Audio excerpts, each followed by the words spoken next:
Hi hello ಸ್ನೇಹಿತರೆ, ಎಲ್ಲರಿಗೂ ನಮಸ್ಕಾರ. ನಾವು ಈ ಹಿಂದಿನ ತರಗತಿಯಲ್ಲಿ ಕನ್ನಡ ಸಾಹಿತ್ಯ ಚರಿತ್ರೆ ರಂಶ್ರೀ ಮುಗುಳಿಯವರು ಬರೆದಂಥ ಕನ್ನಡ ಸಾಹಿತ್ಯ ಚರಿತ್ರೆ ಪುಸ್ತಕದಲ್ಲಿ ಸಾಹಿತ್ಯ ಚರಿತ್ರೆ ಪೂರ್ವ ಪೀಠಿಕೆಯಲ್ಲಿ ಪ್ರಕರಣ 1 ಮತ್ತು ಪ್ರಕರಣ 2 ಅಂದರೆ ಸಾಹಿತ್ಯೋದಯ ಮತ್ತು ಕನ್ನಡ ಸಾಹಿತ್ಯೋದಯ ನೋಡಿದ್ವಿ. ಇವತ್ತು ಪ್ರಕರಣ 3 ಕನ್ನಡ ಸಾಹಿತ್ಯೋದಯ ಮತ್ತು ಕವಿರಾಜ ಮಾರ್ಗವನ್ನು ನೋಡೋಣ. ಬನ್ನಿ ಈಗ ವಾಚನ ಮಾಡ್ಕೊಂಡು ಹೋಗೋಣ. ಕನ್ನಡ ಸಾಹಿತ್ಯೋದಯ ಮತ್ತು ಕವಿರಾಜ ಮಾರ್ಗ, ಇದು ಪ್ರಕರಣ 3. ಈಗ 2 ಆಗಿದೆ ಹಿಂದೆ, ಅದನ್ನು ಯಾರು ನೋಡಿಲ್ಲ ಕೇಳಿಸ್ಕೊಂಡು ಬನ್ನಿ.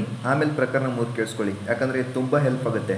ಅದಕ್ಕೋಸ್ಕರ ಕನ್ನಡ ಸಾಹಿತ್ಯ ಅಧ್ಯಯನ ಮಾಡೋರಿಗೆ ಮಾತ್ರ. ಅವರು ಈಗ ನೋಡ್ಕೊಂಡು ಹೋಗೋಣ. ಕವಿರಾಜ ಮಾರ್ಗದಲ್ಲಿ ದೊರೆತ ಆಧಾರಗಳು. ಕವಿರಾಜ ಮಾರ್ಗವು ದಂಡಿಯ ಕಾವ್ಯದರ್ಶಿ ಎಂಬ ಸಂಸ್ಕೃತ ಅಲಂಕಾರ ಗ್ರಂಥದ ತದ್ರೂಪ ಅನುವಾದವಲ್ಲ, ಸ್ವತಂತ್ರವಾದ ಅನುವಾದ ಇಲ್ಲವೇ ರೂಪಾಂತರವಾಗಿದೆ. ಅನುವಾದ ದೃಷ್ಟಿಯಿಂದ ಅದು ಸ್ವತಂತ್ರವೆಂಬುದಲ್ಲದೆ ಅಂದಿನ ಕನ್ನಡ ನಾಡು ನುಡಿಗಳ ಸ್ವರೂಪ, ಸಾಹಿತ್ಯ ಸ್ಥಿತಿ, ಕವಿಗಳಿಗೆ ರಾಜಮಾರ್ಗವನ್ನು ತೋರುವ ವಿಮರ್ಶಾತ್ಮಕ ವಿಚಾರ ಪ್ರಣಾಳಿ ಎಂಬುವುಗಳಿಂದ ಸ್ವತಂತ್ರವಾದ ಮತ್ತು ಬೆಲೆಯುಳ್ಳ ಪ್ರಮಾಣ ಗ್ರಂಥವಾಗಿದೆ. ಇದರಿಂದ ಕನ್ನಡ ಸಾಹಿತ್ಯೋದಯದ ಬಗ್ಗೆ ನಮ್ಮ ಅಜ್ಞಾನವು ಕಡಿಮೆಯಾಗಿದೆ. ಕತ್ತಲೆ ಇರುವಲ್ಲಿ ಕೆಲವು ಸ್ಪಷ್ಟವಾದ ಬೆಳಕಿನ ಪಟ್ಟಿಗಳು ಮೂಡಿವೆ. ಕನ್ನಡ ಸಾಹಿತ್ಯ ಅದರ ಕಾಲದಲ್ಲಿ ಮತ್ತು ಅದಕ್ಕಿಂತ ಹಿಂದಿನಿಂದಲೂ ಇದ್ದಿತೆಂಬುದನ್ನು ಅದರಲ್ಲಿಯ ಕೆಳಗಿನ ಅವತರಣಗಳು ಸಾರುತ್ತವೆ. ಕನ್ನಡ ಗಬ್ಬಂಗಳೋಳ್ ಎಂದರೆ ಕನ್ನಡ ಕಾವ್ಯಗಳಲ್ಲಿ ಅಗಣಿತ ಗುಣ ಗದ್ಯ ಪದ್ಯ ಸಮ್ಮಿಶ್ರಿತವನ್ನು ಗದ್ಯಕಥಾ ಪ್ರಗೀತಿಯಿಂದ ಸಿರಂದನಾಚಾರ್ಯರು ಹೇಳುತ್ತಾರೆ. ಅಂದರೆ ಹಳೆಗಾಲದಿಂದ ಹೆಸರಾದ ವಿಮರ್ಶಾಚಾರ್ಯರು, ಚಿಂತನಾಚಾರ್ಯರು ಕನ್ನಡ ಕಾವ್ಯಗಳಲ್ಲಿ ಬಹುವಚನವನ್ನು ಲಕ್ಷಿಸಬೇಕು. ಗದ್ಯ ಪದ್ಯ ಮಿಶ್ರವಾದ ಗದ್ಯಕಥೆ ಎಂಬ ಸಾಹಿತ್ಯ ರೂಪವಿತ್ತೆಂದು ಹೇಳುತ್ತಾರೆ. ಇಲ್ಲಿ ಚಂಪು ಕಾವ್ಯಕ್ಕಿಂತ ಗದ್ಯ ಭಾಗ ಹೆಚ್ಚಾಗಿರುವ ಗದ್ಯಕಥೆ ಎಂಬ ಪ್ರಕಾರದ ಉಲ್ಲೇಖವಿರಬೇಕು. ನುಡಿಗೆಲ್ಲಂ ಸಲ್ಲದ್ ಕನ್ನಡದೋಳು, ಚೆತ್ತನ ಮತ್ತು ಬೆದಂಡೆ ಎಂದು ಈಗಡಿನ ಹೆಸರಾದ ಕಬ್ಬದಲ್ಲಿ ಪುರಾತನ ಕವಿಗಳು ಒಡಂಬಡಂ ಮಾಡಿದರು. ಈ ಪದ್ಯದ ಅರ್ಥ ಅಷ್ಟು ಸ್ಫುಟವಾಗಿಲ್ಲ. ಆದರೂ ಇಲ್ಲಿ ಬಂದಿರುವ ಚೆತ್ತಾನ ಬೆದಂಡಿಗಳ ಉಲ್ಲೇಖ ಮತ್ತು ಪುರಾತನ ಕವಿಗಳ ನಿರ್ದೇಶನ ಇವು ಗಮನಿಸತಕ್ಕವು. ಚಿರಂದನಾಚಾರ್ಯರಿದ್ದಂತೆ ಪುರಾತನ ಕವಿಗಳು ಕನ್ನಡದಲ್ಲಿ ಇದ್ದರೆಂಬುದು ತಿಳಿಯುತ್ತದೆ. ಇದೇ ಅರ್ಥದಲ್ಲಿ ಪುರಾಣ ಕವಿಗಳು ಪೂರ್ವಾಚಾರ್ಯರ್ ಎಂಬ ಪ್ರಯೋಗಗಳು ಮುಂದೆ ದೊರೆಯುತ್ತವೆ. ಪೂರ್ವಾಚಾರ್ಯರು ಯತಿಯನ್ನು ಮೀರಿ ಖಂಡಪ್ರಾಸವು ಕನ್ನಡಕ್ಕೆ ಅತಿಶಯವೆಂದು ಎತ್ತಿ ಹಿಡಿದು ತಮ್ಮ ಸ್ವತಂತ್ರ ಬುದ್ಧಿಯನ್ನು ತೋರಿದ ವಿಮರ್ಶಾಚಾರ್ಯರಾಗಿದ್ದರು.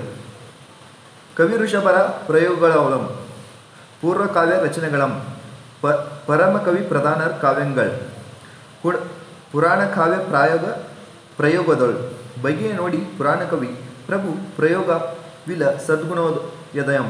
ಇಂಥ ಪ್ರಯೋಗಗಳು ಕನ್ನಡದಲ್ಲಿ ಪ್ರಾಚೀನ ಕಾವ್ಯಗಳ ನಿರ್ಮಿತಿಯಾಗಿತ್ತೆಂಬುದನ್ನು ನಿಸ್ಸಂಶಯವಾಗಿ ತಿಳಿಸುತ್ತದೆ. ಇದರಲ್ಲಿ ಒಂದೆರಡು ಪ್ರಯೋಗಗಳು ಕನ್ನಡ, ಸಂಸ್ಕೃತ ಮುಂತಾದ ಸರ್ವಸಾಮಾನ್ಯವಾದ ಪ್ರಾಚೀನ ವಾಗ್ಮಯವನ್ನು ಸೂಚಿಸುತ್ತಿರಬಹುದು. ಆದರೆ ಕನ್ನಡವೆಂದು ಮಾತ್ರ ಅರಿಪುವ ಇತರ ಪ್ರಯೋಗಗಳ ಜೊತೆಗೆ ಇದನ್ನು ತೆಗೆದುಕೊಂಡರೆ ಕನ್ನಡವೆಂಬ ಸೂಚನೆಯು ಇವುಗಳಲ್ಲಿರಬಹುದೆಂದು ತಿಳಿಯಬಹುದು. ಕನ್ನಡ ಭಾಷೆ ಮತ್ತು ಸಾಹಿತ್ಯಗಳು ಪರಂಪರೆಯಾಗಿ ಬೆಳೆಯುತ್ತಾ ಒಂದು ನಿಲುಗಡೆಯನ್ನು ಮುಟ್ಟಿದವೆಂಬುದನ್ನು ಹೇಳುವ ಪದ್ಯವೊಂದು ಈ ಗ್ರಂಥದಲ್ಲಿದೆ. ಅದರ ಅಭಿಪ್ರಾಯವೆಂದರೆ, ನೆಲೆಸಿದ ಕಾವ್ಯವು ಕಾವ್ಯಕ್ಕೆ ಸತತವೂ ಲಕ್ಷಣವೆಂದೇ ತಿಳಿದು ಆಗಮ ಬಲಹೀನರಾದ ಕೆಲವರು ಅದು ದೇಶಿಯಲ್ಲ, ಅದು ಅರಿತಿದ್ದರೂ ಪಳಗನ್ನಡವನ್ನು ಪೊಲಗಿಡಿಸಿ ನುಡಿಯುವವರು. ಇಲ್ಲಿ ಕವಿರಾಜ ಮಾರ್ಗದ ಕಾಲಕ್ಕೆ ಪಳಗನ್ನಡ ಎಂಬ ಸ್ವರೂಪ ಕನ್ನಡ ಭಾಷೆಗೆ ಬಂದಿತ್ತೆಂಬ ಮಾತಿದೆ. ಅಲ್ಲದೆ ನೆಲೆಸಿದ ಕಾವ್ಯ ಎಂಬುದು ಅಂದಿನ ಕಾವ್ಯಕ್ಕೆ ಮಾದರಿಯಾಗುವಂಥದ್ದಾಗಿ ಇದ್ದಿತ್ತೆಂದು ಮಾತು ಇದೆ. ಇವೆರಡೇ ಈಗ ಪ್ರಾಕೃತ ಅಂಶಗಳು. ಕನ್ನಡ ನಾಡಿನ ವಿಸ್ತಾರ, ತಿರುಗನ್ನಡ ಸೀಮೆ, ಕನ್ನಡ ನಾಡವರ ಪೆರ್ಮೆ ಇದನ್ನು ಹೇಳಿರುವಲ್ಲಿ ನಾಡವರ್ಗಳು ನಿಜವಾಗಿಯೂ ಚತುರರು, ಕುರಿತದೆಯೂ ಕಾವ್ಯಪ್ರಯೋಗ ಪರಿಣಿತಮತಿಗಳು ಎಂಬ ಸ್ತುತಿ ವಾಕ್ಯವಿದೆ. ಇದರಲ್ಲಿ ಅತಿಯೋಕ್ತಿ ಇಲ್ಲವೆಂದಾದರೆ ಆ ಕಾಲದ ಕರ್ನಾಟಕದಲ್ಲಿ ಅಪಂಡಿತರು ಕೂಡ ಸಹೃದಯರು, ಸಹಜ ಕವಿಗಳು ಆಗಿದ್ದರೆಂಬ ಅಭಿಪ್ರಾಯವು ಹೊರಡುತ್ತದೆ. ಆಗ ಕನ್ನಡ ಕಾವ್ಯ ಪರಂಪರೆ ಸಮೃದ್ಧವೂ ಅವ್ಯಾಹತವೂ ಆಗಿತ್ತೆಂಬುದನ್ನು ಸೂಚಿಸುತ್ತದೆ. ಕಾವ್ಯ ಪ್ರಯೋಗ ಪರಿಣಿತಮತಿಗಳು ಈ ಪದದ ಬಗೆಗೆ ಈಚೆಗೆ ನಡೆದಿರುವ ಒಂದು ಚರ್ಚೆಯಲ್ಲಿ ಕಾವ್ಯದಲ್ಲಿ ಮತ್ತು ನಾಟಕ ಪ್ರಯೋಗದಲ್ಲಿ ನಾಡವರ್ಗಳು ಚದುರರಾಗಿದ್ದರೆಂಬ ಅರ್ಥದ ಸೂಚನೆ ಬಂದಿದೆ. ಈ ಸಂದರ್ಭದಲ್ಲಿ ಇದು ಗ್ರಾಹ್ಯವೆಂದು ನಮಗೆ ತೋರುವುದಿಲ್ಲ. ಕಾವ್ಯ ರಚನೆ ಮತ್ತು ರಸಗ್ರಹಣಗಳಿಗೆ ಮಾತ್ರ ಇದು ಸೀಮಿತವಾಗಿದೆ. ಕವಿರಾಜ ಮಾರ್ಗದ ತುಂಬ ನೃಪತುಂಗ ದೇವಮತ, ಅತಿಶಯ ದೊಳಿತಿಕ್ರಮ ಇವನ್ನು ಅನುಸರಿಸಿ ಅಭಿಪ್ರಾಯಗಳನ್ನು ಹೇಳಿದಂತಿದೆ. ಪೂರ್ವಶಾಸ್ತ್ರ ವಿಧಿಯನ್ನು ತೆರೆದರೆ ಕನ್ನಡದಲ್ಲಿ ಇಷ್ಟು ಹೇಳುವೆ, ಪುರಾಣ ಕವಿಗಳ ವಿಚಿತಾಂತರವನ್ನು ಹೇಳುವೆ ಎಂಬ ಉಕ್ತಿಗಳಿವೆ. ಇವುಗಳಿಂದ ಈ ಗ್ರಂಥಕ್ಕಿಂತ ಮುಂಚೆ ಕನ್ನಡದಲ್ಲಿ ಇತರ ಅಲಂಕಾರ ಗ್ರಂಥಗಳಿದ್ದವೆಂದು ಊಹಿಸಬಹುದಾಗಿದೆ. ಆದರೆ ನೃಪತುಂಗನ ಮತವೆಂದಿದ್ದ ಅನೇಕ ಸಂದರ್ಭಗಳಲ್ಲಿ ಪ್ರಾಚೀನ ಸಂಸ್ಕೃತ ಅಲಂಕಾರಿಕರ ಅಭಿಪ್ರಾಯವೇ ಇದ್ದುದು ಕಂಡುಬಂದಿದೆ. ಪದ್ಯಕ್ಕೆ ಪೂರಕವಾಗಿ ಮಾತ್ರ ಆ ಮಾತುಗಳು ಸೇರಿಕೊಂಡಿವೆ. ಹಾಗೆ ಪೂರ್ವ ಶಾಸ್ತ್ರವಿಧಿ ಎಂದು ಹೇಳಿದಲ್ಲಿ ಸಂಸ್ಕೃತ ಲಾಕ್ಷಣಿಕರು ಹೇಳಿದ ವಿಧಿಯೇ ಆಗಿದೆ. ಆದ್ದರಿಂದ ಕನ್ನಡದಲ್ಲಿ ಪ್ರಾಚೀನ ಕಾಲದಿಂದಲೂ ವಿಮರ್ಶಕರು ಇದ್ದರೆಂದು ಅವರು ಗ್ರಂಥಗಳನ್ನು ಬರೆದಿರಬಹುದೆಂದು ತಿಳಿಯಲು ಬೇರೆ ಆಧಾರಗಳು ಇದೆ. ಗ್ರಂಥದಲ್ಲಿರುವಾಗ ಮೇಲಿನ ಆಧಾರಗಳನ್ನು ಕೈಬಿಡುವುದೇ ಮೇಲು.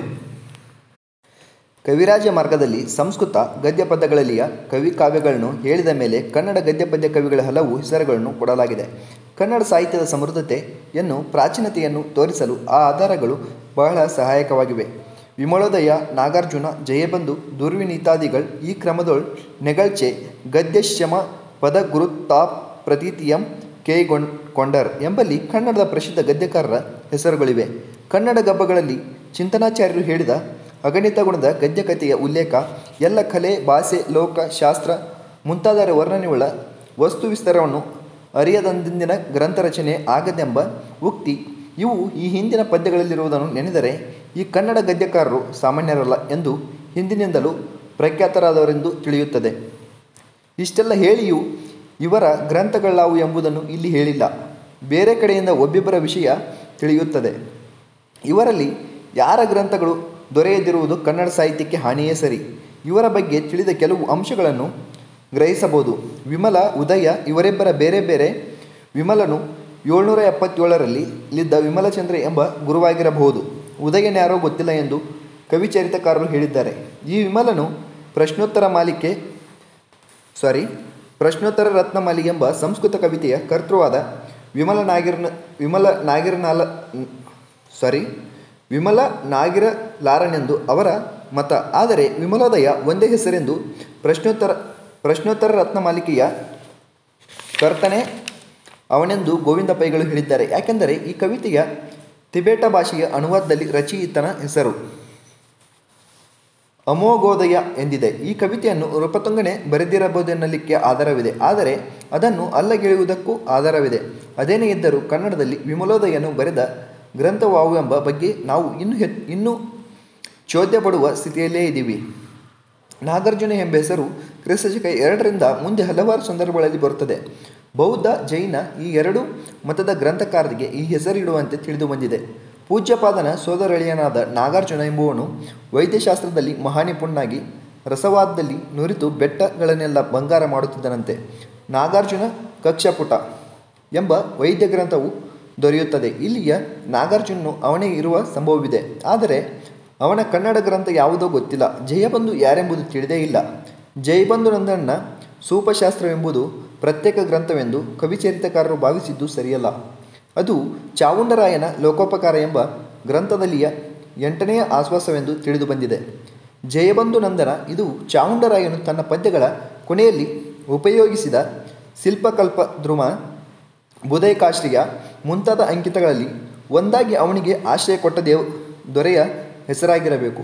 ಈ ಚಾವುಂಡರಾಯನು 1025 ಚಾವುಂಡರಾಯ ಪುರಾಣದ ಚಾವುಂಡರಾಯನಲ್ಲ ಎಂಬಂತೆ ಇವನಿಗೆ ಆಶ್ರಯ ಕೊಟ್ಟಿರಬಹುದಾದ ಜಯಬಂಧು ನಂದನನ್ನು ಕವಿರಾಜ ಮಾರ್ಗದಲ್ಲಿ ಹೇಳಿದ ಜಯಬಂಧುವಿನ ಮಗನಾಗಲಾರನು. ದುರ್ವಿನೀತನ ವಿಷಯವಾಗಿ ಉಳಿದವರಿಗಿಂತ ಹೆಚ್ಚು ಸಂಗತಿಗಳು ತಿಳಿದಿರುತ್ತವೆ. ಗಂಗಾ ವಂಶದ ರಾಜ್ಯದಲ್ಲಿ ಪರಾಕ್ರಮದಲ್ಲಿಯೂ ಪಾಂಡಿತ್ಯದಲ್ಲಿಯೂ ಅಷ್ಟೇ ಹೆಸರಾದ ದುರ್ವಿನೀತನೆಂಬ ಅರಸನಿದ್ದನು. ಅವನ ಕಾಲ ಕ್ರಿಸ್ತಶಕ 600. ಅವನೇ ಕವಿರಾಜ ಮಾರ್ಗದಲ್ಲಿಯೇ ದುರ್ವಿನೀತನಾಗಿರಬೇಕು.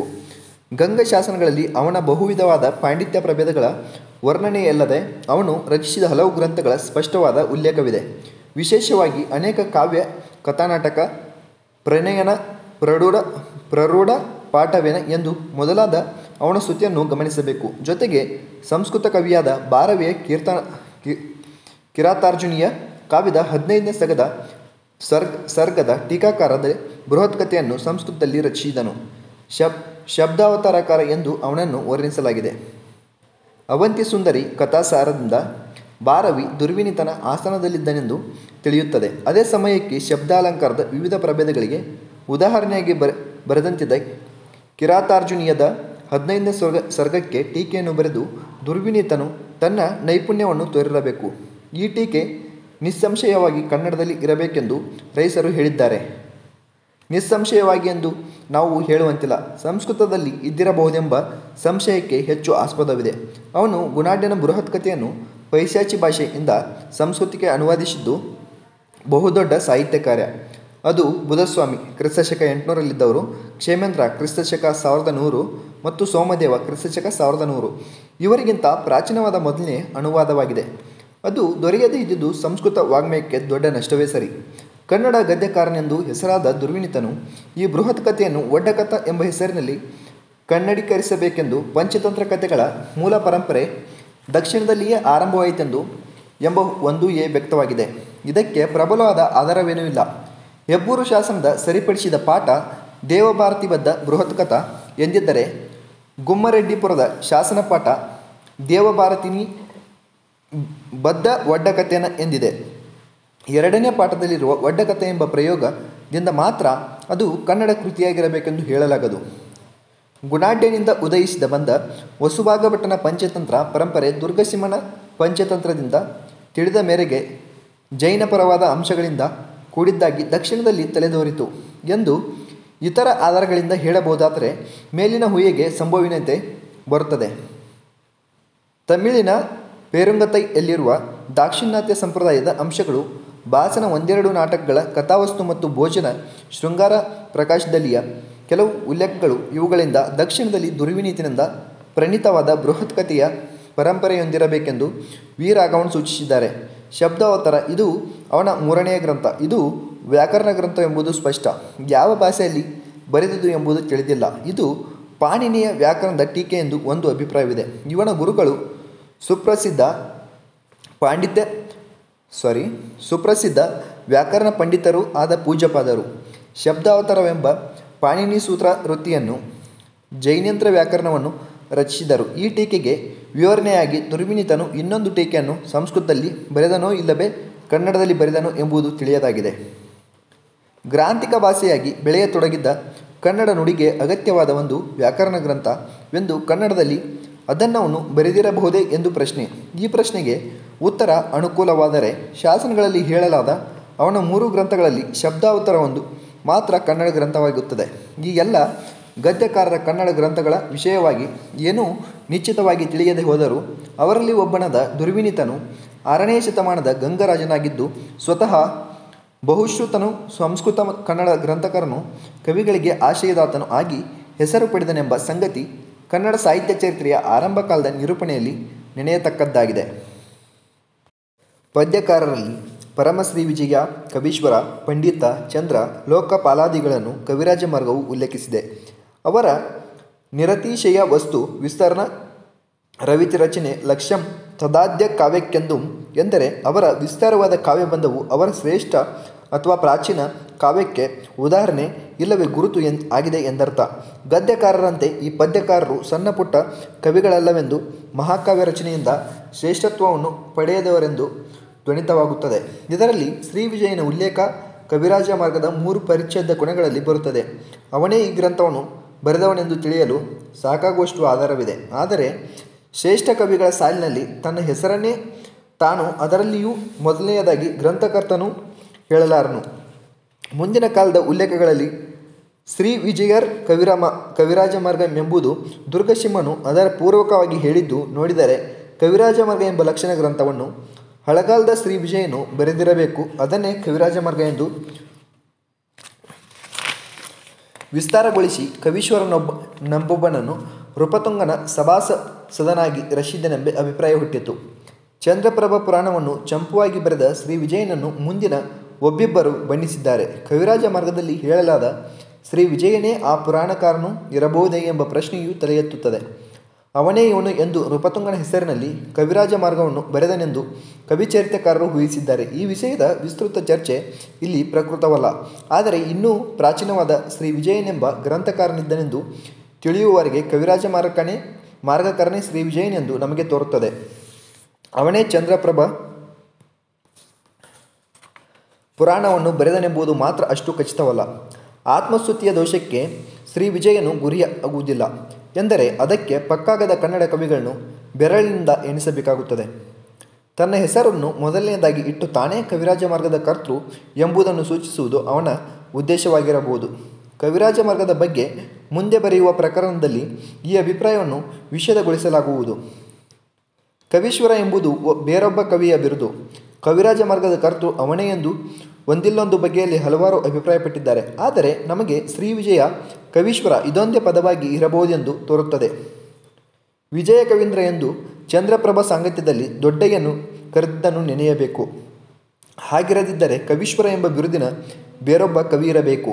ಕವಿರಾಜ ಮಾರ್ಗದ ರಚನೆಯಲ್ಲಿ ಅವನ ಸಂಬಂಧವಿರಲಾರದು. ಈ ಸಂದರ್ಭದಲ್ಲಿ ಸಮಂತಭದ್ರನೇ ಶ್ರೀ ವಿಜಯನಾಗಿರಬೇಕೆಂಬ ಊಹೆಯೊಂದನ್ನು ಆಲೋಚಿಸಬಹುದು. ಈ ಊಹೆಯಲ್ಲಿ ತಥ್ಯಾಂಶವಿದ್ದರೆ ಕ್ರಿಸ್ತಶಕ 2ನೇ ಶತಮಾನದಲ್ಲಿಯೋ 4ನೇ ಶತಮಾನದಲ್ಲಿಯೂ ಇದ್ದ ಸಮಂತಭದ್ರನು ಶ್ರೀ ವಿಜಯನೆಂಬ ಇನ್ನೊಂದು ಹೆಸರಿನಲ್ಲಿ ಕವಿರಾಜ ಮಾರ್ಗವೆಂಬ ಕನ್ನಡ ಗ್ರಂಥವನ್ನು ರಚಿಸಿದನೆಂದು ಹೇಳಿ ಕನ್ನಡ ಸಾಹಿತ್ಯದ ಹಳಮೆಯನ್ನು ಕ್ರಿಸ್ತಶಕ ಆರಂಭದ ಶತಕದವರೆಗೆ ಹಿಂದೆ ಸರಿಯಲು ಅನುವು ದೊರೆಯುತ್ತದೆ. ಆದರೆ ಈ ಸಮೀಕರಣಕ್ಕೆ ಇನ್ನೂ ಹೆಚ್ಚಿನ ಪ್ರಮಾಣಗಳು ಬೇಕು. ಪಂಡಿತ ಎಂಬುದು ಬಿರುದೇ ಆಗಿರಬೇಕು. ಯಾರ ಬಿರುದು ಗೊತ್ತಿಲ್ಲ. ಪೂಜ್ಯಪಾದನು ವ್ಯಾಕರಣ ಪಂಡಿತನೂ ವೈದ್ಯನೂ ಆಗಿದ್ದ ಕಾರಣ ಅವನ ಉಲ್ಲೇಖವೇ ಇಲ್ಲಿ ಇರಬೇಕು. ಕ್ರಮವಾಗಿ ಶ್ರೀ ವಿಜಯ ಎಂದರೆ ಸಮಂತಭದ್ರ, ಕವೀಶ್ವರ ಎಂದರೆ ಕವಿ ಪರಮೇಷ್ಠಿ, ಪಂಡಿತ ಎಂದರೆ ಪೂಜ್ಯಪಾದ ಎಂದು ಬೇಂದ್ರೆಯವರು ಊಹಿಸಿದ್ದಾರೆ. ಈ ಜೋಡಣೆಯಲ್ಲಿ ಸತ್ಯತೆ ಎಷ್ಟಿದೆ ಎಂಬುದನ್ನು ಬಲ್ಲವರು ಪರೀಕ್ಷಿಸಬೇಕು. ಈ ಮೂವರು ಕನ್ನಡದಲ್ಲಿ ಗ್ರಂಥಗಳನ್ನು ರಚಿಸಿದರೆ ಎಂಬುದನ್ನು ಸಂಶೋಧಿಸಬೇಕು. ಚಂದ್ರ, ಲೋಕಪಾಲ ಇವರಿಬ್ಬರ ವಿಷಯವಾಗಿ ನಿಚ್ಚಳವಾಗಿ ಏನೂ ತಿಳಿದಿಲ್ಲ. ಚಂದ್ರನೊಬ್ಬನ ಬಗ್ಗೆ ಮುಂದಿನ ಕಾವ್ಯಗಳಲ್ಲಿ ಹಲವು ಉಲ್ಲೇಖಗಳಿದ್ದೇವೆ. ಶ್ರೀಧರಾಚಾರ್ಯ 1049 ತನ್ನ ಜಾತಕ ತಿಲಕದಲ್ಲಿ ಅಂಬುಜಾರಿ ಎಂಬ ಪದದಿಂದ ಅವನನ್ನು ಸೂಚಿಸಿದಂತಿದೆ. ಚೌಡರಸ ಸುಮಾರು 1200 ಪೂರ್ವ ಕವಿಗಳನ್ನು ಹೊಗಳುವಲ್ಲಿ ಪಂಪ, ರನ್ನ, ರುದ್ರರ ಜೊತೆಗೆ ಒಬ್ಬ ಚಂದ್ರನನ್ನು ಹೊಗಳಿದ್ದಾನೆ. ದುರ್ಗಸಿಂಹ 1031, ರುದ್ರಭಟ್ಟ ಸುಮಾರು 1185, ಕೇಶರಾಜ ಸುಮಾರು 1260, ಹರದಾಸ 1300 ಇವರು ಒಬ್ಬ ಚಂದ್ರಭಟ್ಟನನ್ನು ಉಲ್ಲೇಖಿಸಿದ್ದಾರೆ. 1067ರಲ್ಲಿದ್ದ ಚಂದ್ರಭಟ್ಟನೆಂಬ ಕವಿ 1040ರ ಮದನ ತಿಲಕದ ಚಂದ್ರರಾಜ ಇವರು ಬೇರೆ ಗ್ರಂಥಕಾರರೆಂಬುದು ಸ್ಪಷ್ಟವಾಗಿದೆ. ಮೇಲಿನ ಉಲ್ಲೇಖಗಳಲ್ಲಿ ಕವಿರಾಜ ಮಾರ್ಗದ ಚಂದ್ರ ಯಾರೆಂಬುದನ್ನು ಕೈಯಿಟ್ಟು ಹೇಳಲಾಗದು. ಹರದಾಸ ಹೇಳಿದ ಚಂದಿರಭಟ್ಟ ಮಳೆಯ ಶಾಸ್ತ್ರವನ್ನು ಕುರಿತು ಬರೆದ ಶಾಸ್ತ್ರಕಾರನೆಂಬುದರಿಂದ ಅವನು ದುರ್ಗಸಿಂಹಾದಿಗಳು ಕವಿಯೆಂದು ಸ್ತುತಿಸಿದ ಚಂದ್ರಭಟ್ಟನಿಗಿಂತ ಬೇರೆಯಾಗಿರಬಹುದು. ಇಲ್ಲವೇ ಕವಿಯಾದ ಚಂದ್ರಭಟ್ಟನು ಶಾಸ್ತ್ರಕಾರನೂ ಆಗಿರಬಹುದು. ಚಂದ್ರಭಟ್ಟ ಹಾಗೂ ಚಂದ್ರ ಇವರು ಬೇರೆ ಕವಿಗಳೆಂದು ಈವರೆಗೆ ಉಲ್ಲೇಖಗಳಿಂದ ಹೊರಡುವುದಿಲ್ಲ. ಪ್ರಸಿದ್ಧ ಕವಿಗಳೊಂದಿಗೆ ಈ ಎರಡು ಹೆಸರುಗಳನ್ನು ಎತ್ತಿ ಹೇಳಿದ್ದರಿಂದ ಕವಿರಾಜ ಮಾರ್ಗದ ಚಂದ್ರನೇ ಉದ್ದಿಷ್ಟನಾಗಿರಬೇಕು.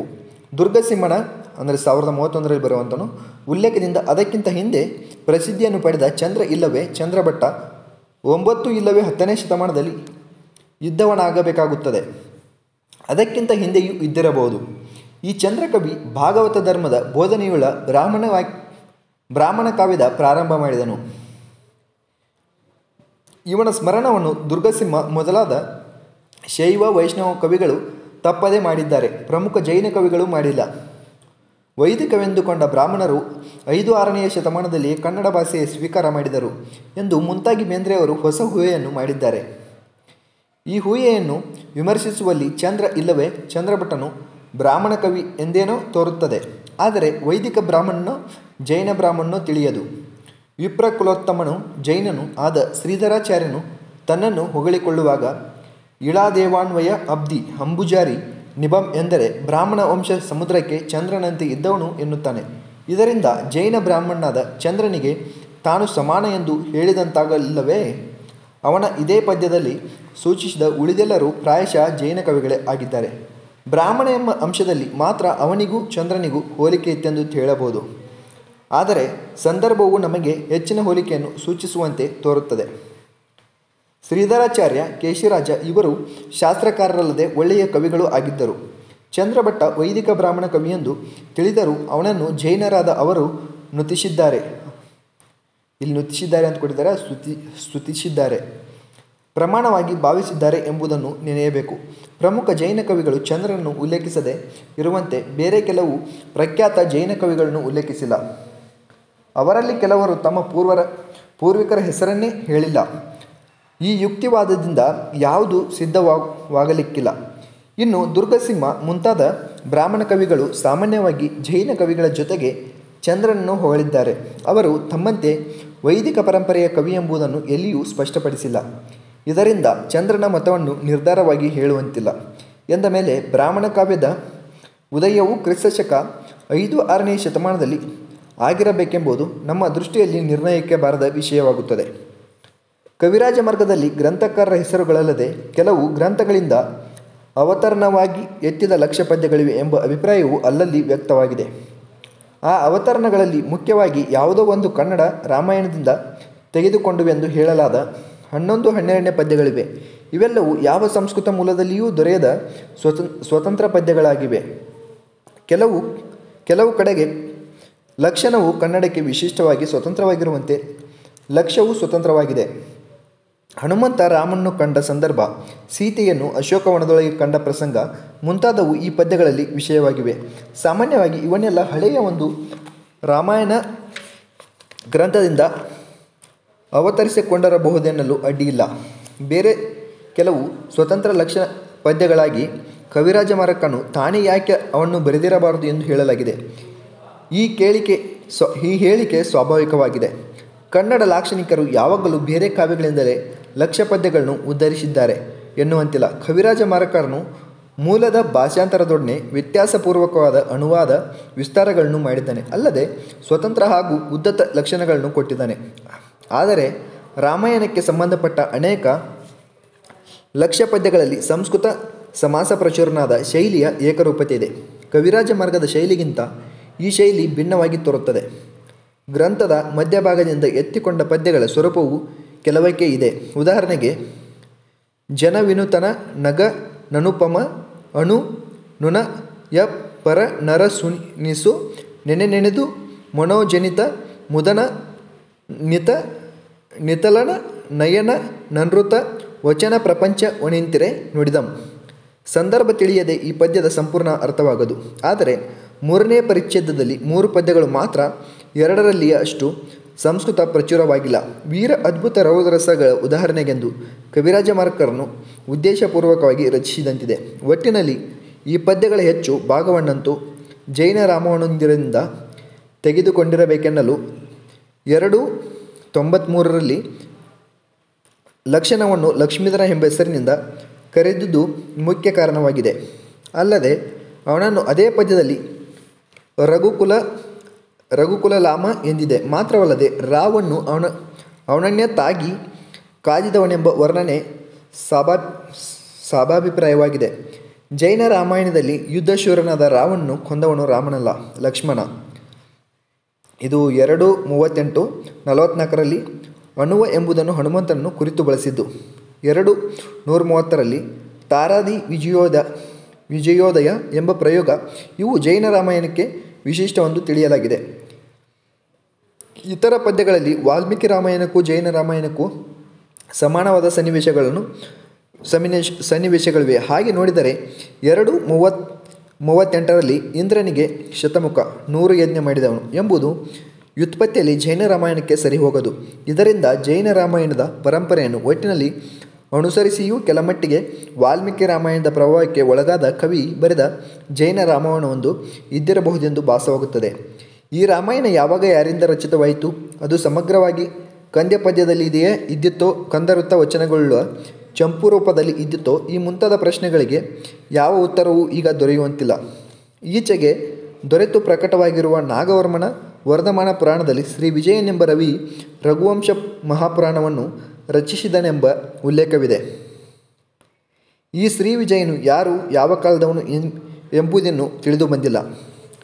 ನಾವು ಊಹಿಸಿರುವಂತೆ ಕವಿರಾಜ ಮಾರಕಾರನಾದ ಶ್ರೀ ವಿಜಯನೇ ಇವನಾಗಿದ್ದ ಪಕ್ಷದಲ್ಲಿ ತನ್ನ ರಘುವಂಶ ಮಹಾಪುರಾಣದಿಂದಲೇ ಮೇಲನ ಪದ್ಯಗಳನ್ನು ಅವನು ಉದಾಹರಿಸಿರುವ ಸಂಭವವಿದೆ. 2:36ರಲ್ಲಿ ಹರ್ಷನ ರತ್ನಾವಳಿ ನಾಟಕದ ಕಥಾಂಶವಿದೆ. ಅದನ್ನು ನಾಟಕ ಇಲ್ಲವೇ ಕಾವ್ಯರೂಪಕ್ಕೆ ಇಳಿಸಿದ ಕನ್ನಡ ಕೃತಿ ಯಾವುದಾದರೂ ಇದ್ದಿದ್ದೇ ನಮಗೆ ಈಗ ಎನಿಸುವುದೆಂದರೆ ರತ್ನಾವಳಿ ಎನ್ನುವುದಿ ಬಲ್ಲ ಕವಿರಾಜ ಮಾರಕಾರನೇ ಸ್ವತಂತ್ರವಾಗಿ ಅದನ್ನು ರಚಿಸಿರಬಹುದು. 2:14ರಲ್ಲಿ ಒಬ್ಬ ರಾಜಕನ್ಯೆಯ ಸ್ವಯಂವರ ಸಂದರ್ಭವುಳ್ಳ ಪದ್ಯವಿದೆ. ಅದನ್ನು ಯಾವುದೋ ಮೊದಲಿನ ಕಾವ್ಯದಿಂದ ಎತ್ತಿರಬೇಕು.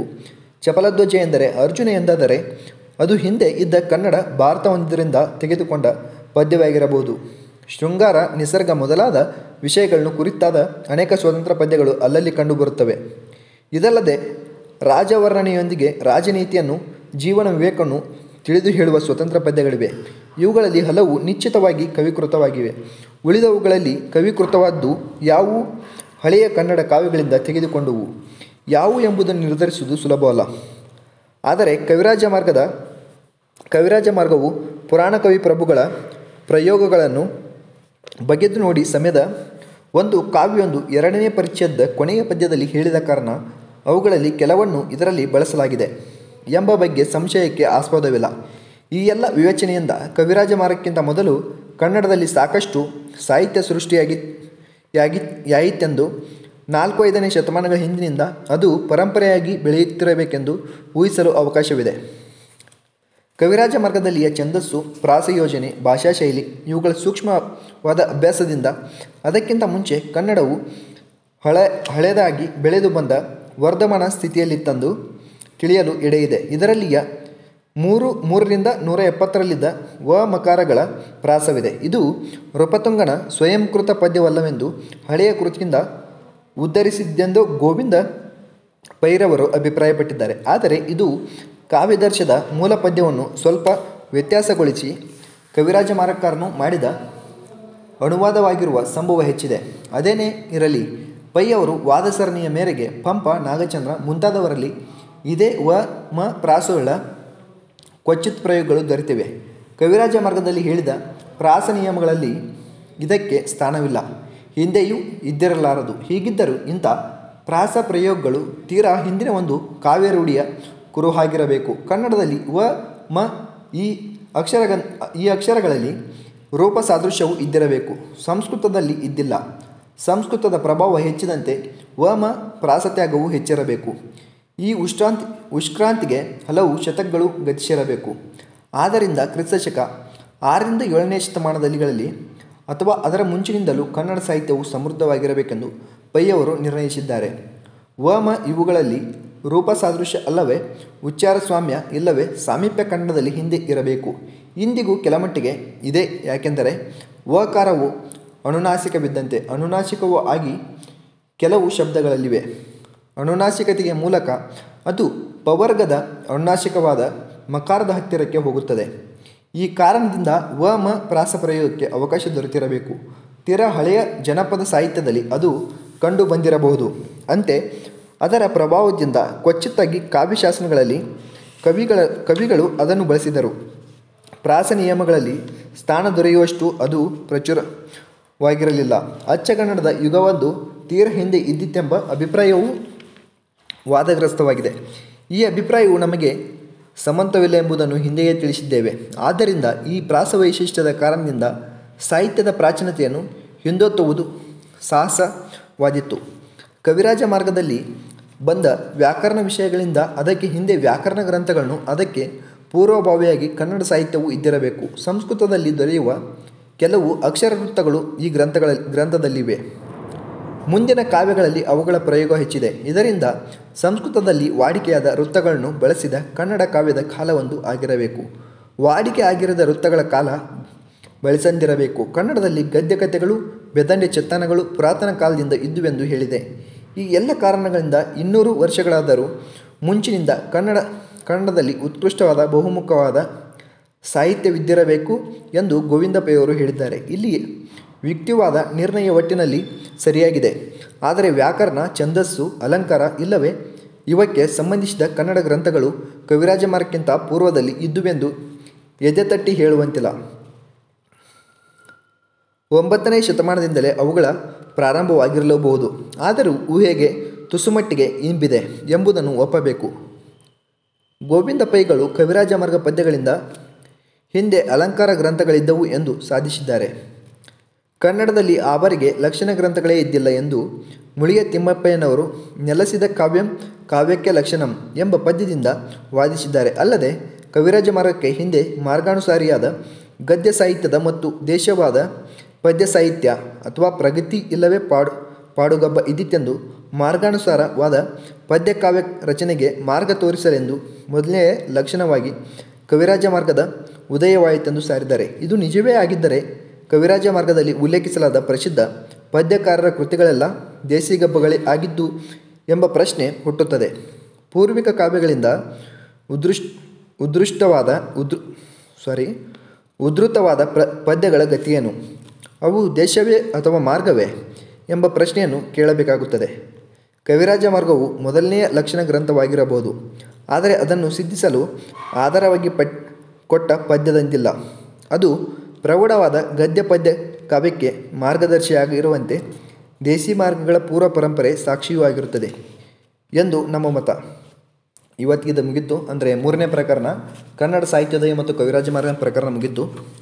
ಇನ್ನೂ ಹೆಚ್ಚಿನ ಮಾಹಿತಿ ಬೇಕಿದ್ದರೆ ಏನಾದರೂ ಕಮೆಂಟ್ ಮಾಡಿ, ಹಾಗೆ ಲೈಕ್ ಮಾಡಿ. ಇನ್ನೂ ಯಾರು ನಮ್ಮ ಚಾನಲ್ ಸಬ್ಸ್ಕ್ರೈಬ್ ಮಾಡ್ಕೊಂಡಿಲ್ಲ ಸಬ್ಸ್ಕ್ರೈಬ್ ಮಾಡ್ಕೊಳ್ಳಿ. ಅದೇ ರೀತಿ ಸಪೋರ್ಟ್ ಮಾಡಿ. ಥ್ಯಾಂಕ್ ಯು, ಧನ್ಯವಾದಗಳು.